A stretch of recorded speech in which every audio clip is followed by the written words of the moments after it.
Police officers in Albuquerque will be getting a raise despite protest, controversy, and even a burning report from the Department of Justice. The mayor and city council okayed a 5% raise for APD, and last night the police union announced its members have approved it. The city says its main concern was that recruiting and keeping good officers would have been difficult without offering the raise.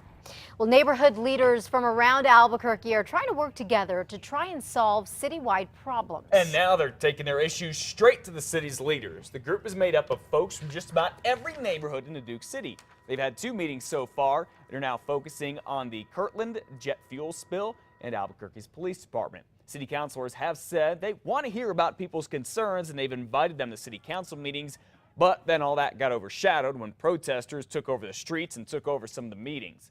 The neighborhood leaders say what will come from their group will be different. At a certain point, we're going to go up to the city council and the mayor and say, this is what we think is important, this is what we think needs to be done, who's responsible, and when's it going to happen. City Council President Ken Sanchez here says the council is ready to listen to the group. It's supposed to have another meeting next Thursday at the Manzano Mesa Multi-Generational Center. The Albuquerque Police and the U.S. Marshal Service still are not saying much about last week's deadly shooting involving a deputy marshal. That deputy marshal shot and killed a man on Upper Meadow Southwest last Wednesday. That marshal was on a task force, we are told, working with other law enforcement officers who are trying to arrest someone. According to the Albuquerque Journal, both APD and the Marshal Service are not saying who the man was who was shot and killed, what that man was wanted for, or if he had a weapon. We now know more about the veteran who died at a VA hospital cafeteria recently in Albuquerque while he waited for an ambulance. The family of 71-year-old Jim Napoleon Garcia, a Vietnam veteran, says he died while waiting for an ambulance to take him to the emergency room, which was only 500 yards away. Hospital officials say it took 15 to 20 minutes for an ambulance to be dispatched and take Garcia from one building to another. VA spokeswoman Sonia Brown says staff followed policy in calling 911 after Garcia collapsed last week. She went on to say that the policy is under review.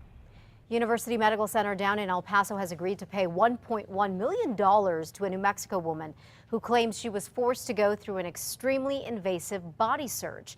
The 54-year-old Lovington woman was stopped at a border crossing area after returning from Mexico back in December 2012. The ACLU says she was, quote, brutally probed. They say after a custom agent dog jumped on her, the woman, who is a U.S. citizen, was strip searched and subjected to a body cavity search. She was taken to the hospital where doctors apparently did other invasive searches without a warrant.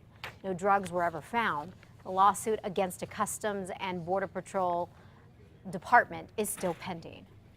It's 5:34 now. New Mexico's lottery wants prizes for scratcher tickets to get even bigger, but a state law is in the way. Scratcher sales have dropped significantly in the last 7 years, meaning less money for lottery scholarships. The lottery blames that drop on prizes being too small. To boost them, the lottery's administrators are thinking about cutting the amount it gives to the scholarships. They hope that would increase overall sales enough to make up the difference and then some.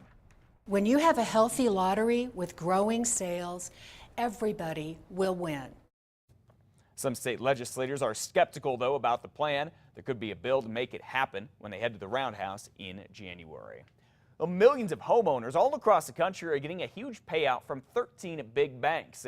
These folks are getting about $3 billion that would be combined in a federal lawsuit for what could be mortgage misconduct. The mortgage misconduct is believed to have been a result of wrongful foreclosures. According to the Federal Reserve, 83% of the more than 4 billion borrowers have already cashed their checks, which range from a couple of $100 to $125,000.